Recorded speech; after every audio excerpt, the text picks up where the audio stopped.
আপনারা যদি আপনাদের অন্তরটাকে কেবল আল্লাহমুখী করে দিতে পারেন, গোটা পৃথিবী আল্লাহ সুবহানাহু ওয়া তাআলা আপনাদের মুখী করে দেবেন। আমরা অনেক জায়গায় উপস্থিত হই শারীরিকভাবে, অনেক জায়গায় আমরা উপস্থিত হই শারীরিক প্রস্তুতি নিয়ে, অনেক সুন্দর জামা কাপড় পরে আসি, প্রস্তুতি থাকে দীর্ঘদিন। বোনেরা হয়তোবা বিউটি পার্লারে যান, অথবা বাসায় তাদের মেকআপের অনেক আইটেম থাকে। ভাইয়েরা তাদের সুন্দর ব্র্যান্ডেড জামা কাপড়, জুতা অথবা গ্যাজেট এন্ড ডিভাইস নিয়ে আপনারা আসেন। কিন্তু তার চেয়ে বেশি গুরুত্বপূর্ণ একটা জিনিস আছে যেটি নিয়ে আমাদেরকে আসতে হয়। সেটি কি জানেন আপনারা? সেটি হচ্ছে একটি স্বচ্ছ অন্তর, একটি কলবে সালিম। এই কলবে সালিম আমাদের জন্য এই দুনিয়ায়ও প্রয়োজন এবং আখিরাতেও প্রয়োজন।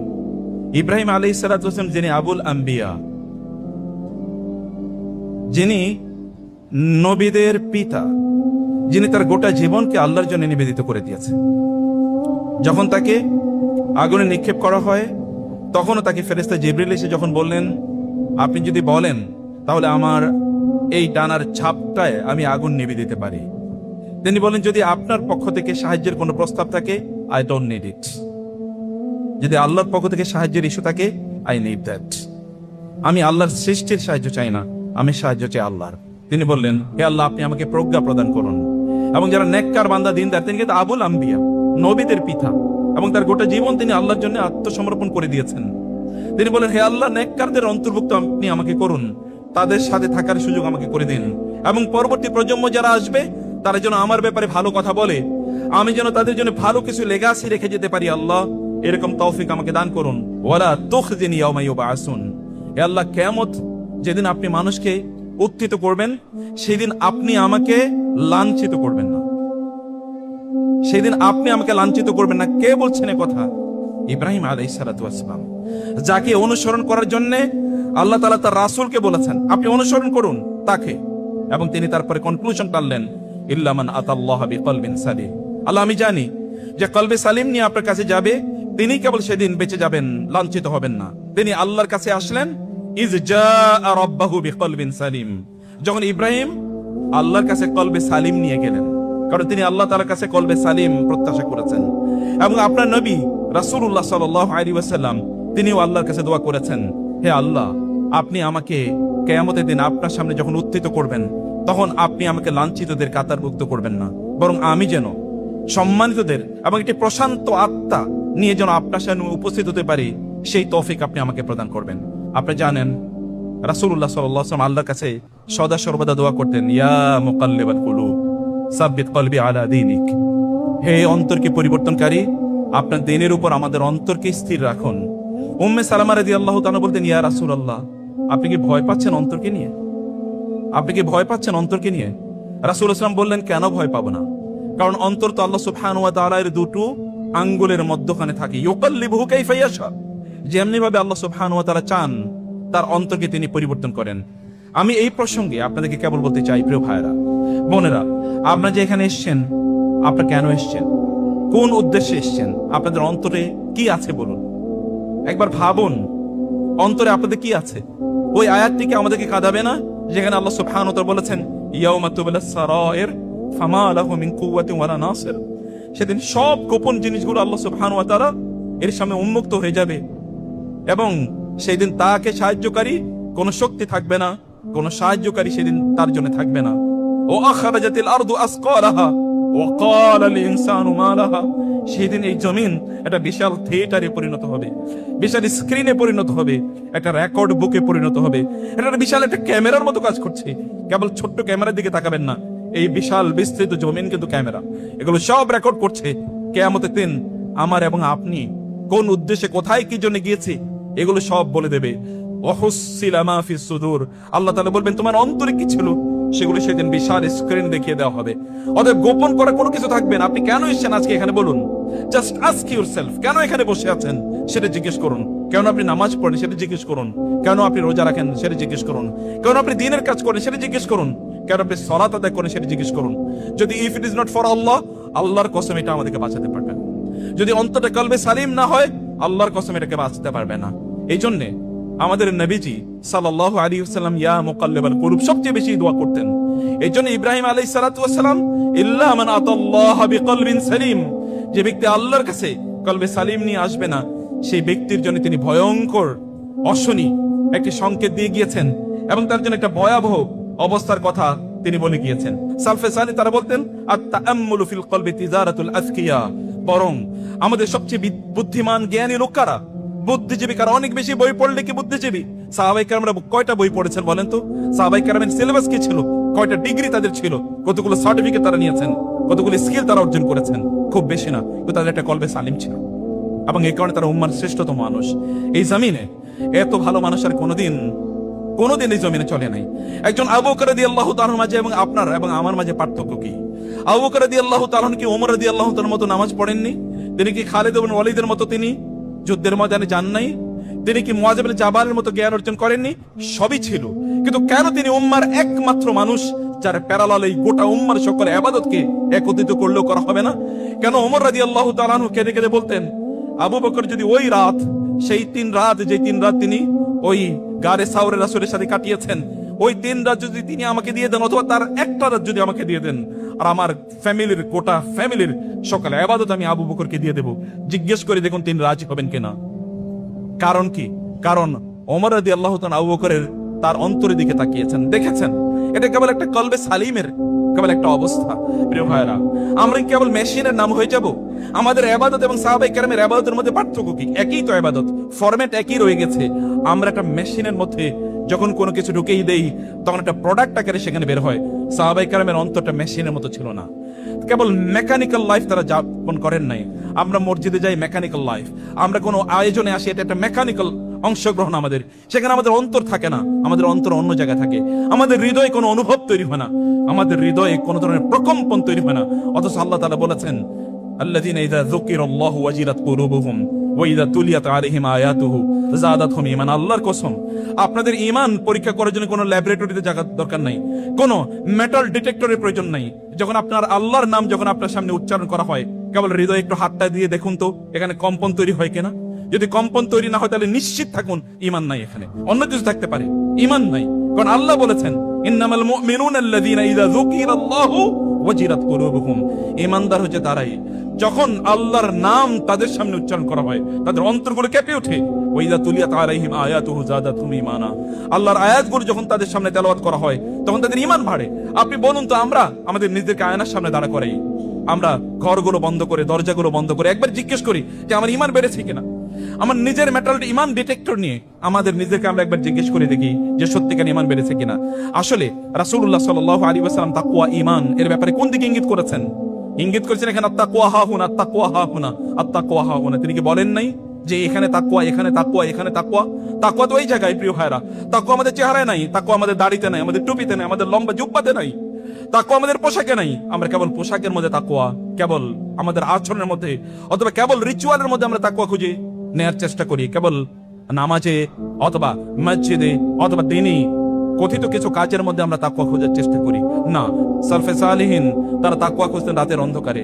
যখন তারা কোরআন তেলাওয়াত করতেন, কেউ যদি আসতো তখন কোরআন বন্ধ করে তারপরে হাসি, মনে হচ্ছে যেন অন্য কোনো কিছু করছে, মানে কোন একজন মানুষ এসে তাদেরকে ইবাদতে দেখুক, এতটুকু পর্যন্ত তারা ভয় পেতেন। এই লোক যদি দেখে, তাহলে আল্লাহ যদি কিয়ামতের দিন বলে যে তুমি তো তাকে দেখানোর জন্য ইবাদত করেছো। এই ভয়ে তারা দরজা বন্ধ করে দিতেন। এই ভয়ে তিনি তার স্ত্রীর সাথে 40 বছর পর্যন্ত কাটিয়েছেন। 40 বছর তিনি তাহাজ্জুদের নামাজ আদায় করেছেন, তার স্ত্রী জানতো না, কারণ তারা কিছুটা জিনিস আল্লাহর জন্য রেখে দিয়েছেন, so that nobody knows it. যেন কিয়ামতের দিন এতটুকু নিয়ে কমপক্ষে আল্লাহ সুবহানাহু ওয়া তাআলা এর সামনে দাঁড়াতে পারেন তারা। আমাদের ইবাদতের কতটুকু আমরা আল্লাহর জন্য করছি? আমরা দরজা বন্ধ করে ইবাদত করি কিনা, নাকি মানুষের সামনে আমরা ইবাদত করি?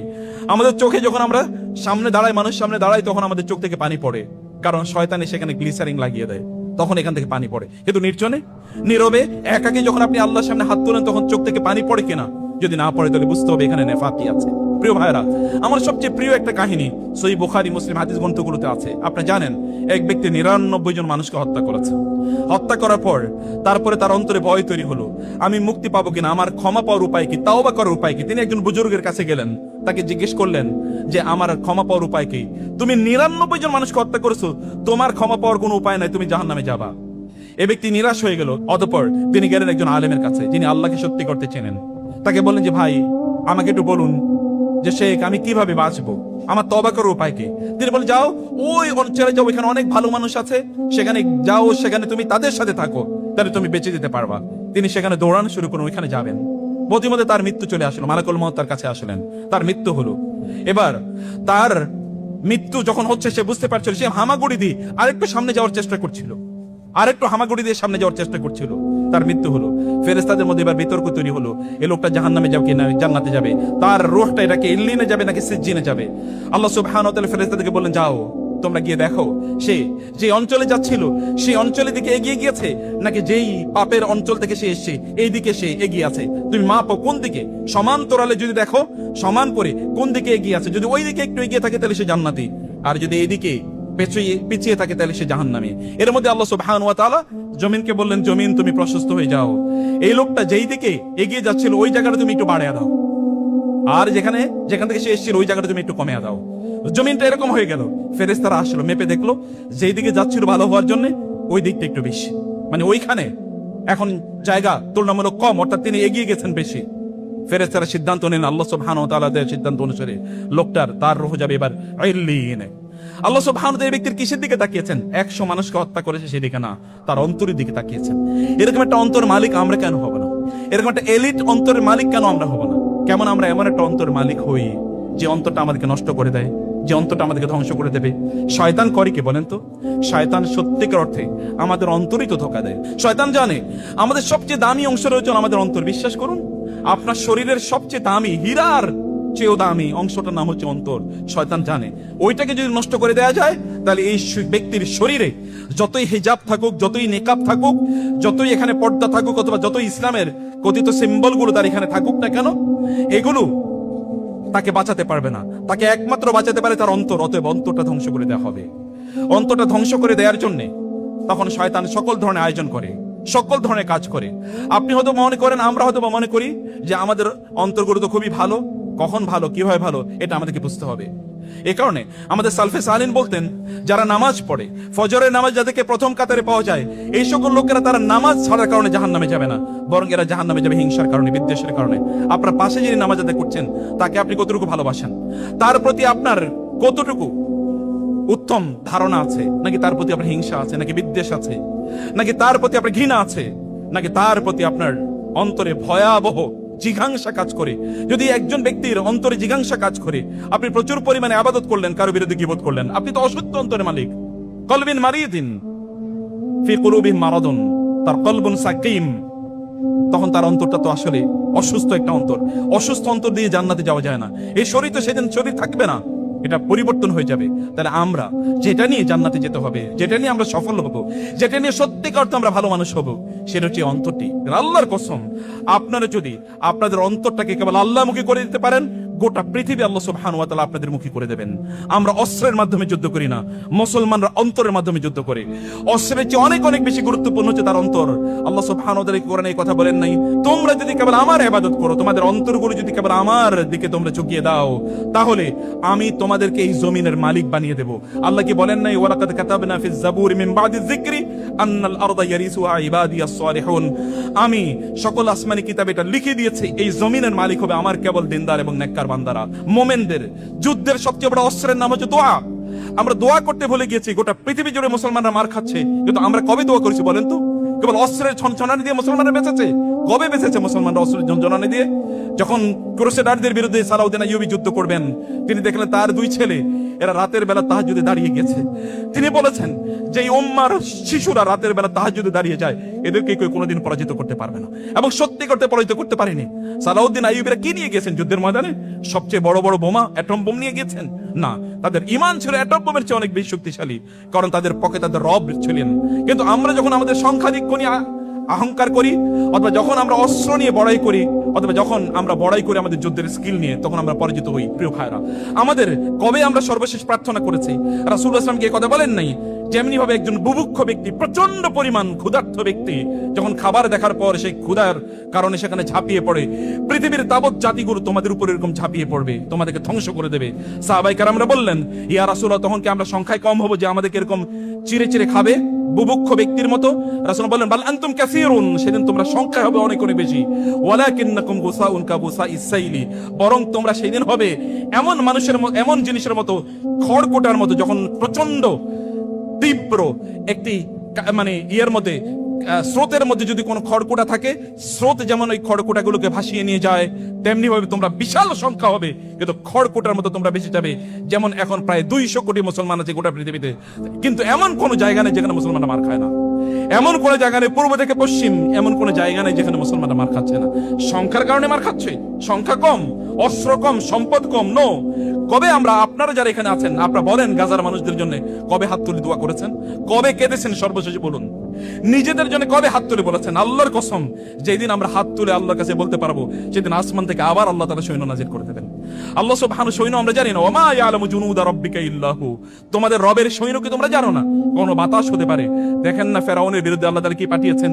আল্লাহ তাআলা কখনো পঙ্গপালকে, কখনো আল্লাহ সুবহানাহু ব্যাংকে, কখনো উকুনকে, কখনো কখনো তুফানকে, কখনো কখনো পানিগুলো রক্তে পরিণত হয়ে যায়, কখনো কখনো পাথর, কখনো কখনো লাঠি নিক্ষেপ করে ইয়েতে পরিণত হয়, অজগর সাপে পরিণত হয়। এভাবে আল্লাহ সুবহানাহু তাআলা করেছেন।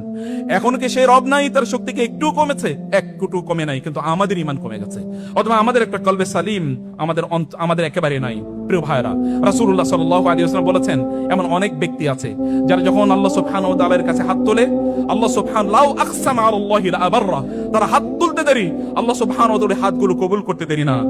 আমাদের অন্তরটাকে আমরা যদি কলবে সালিম করতে পারি প্রিয় ভাইরা, তাহলে আর কোন বোনের আমার আর কোনো কিছু লাগবে না, আপনার সব কিছু আপনার পক্ষে চলে আসবে। কেবল আপনাদেরকে এতটুকু নসিহত করব যে আপনাদের অন্তরটাকে কলবে সালিম করুন। অন্তরটাকে যদি কলবে সালিম যদি আমরা না করতে পারি, তাহলে আমরা কোনোদিনই সত্যিকার অর্থে আমরা না বাঁচতে পারবো এই দুনিয়াতে, এবং না বাঁচতে পারবো আমরা আখিরাত। আল্লাহ তাআলা বলেছেন, মান খাশিয়ার রহমান বিল গায়ব ওয়া জাআ বিকলবিন মুনিব উদখুলুহা বিসালাম যালিকা ইয়াউমুল খুলুদ লাহুম মা ইয়াশাউনা ফিহা ওয়া লাদাইনা মাজিদ।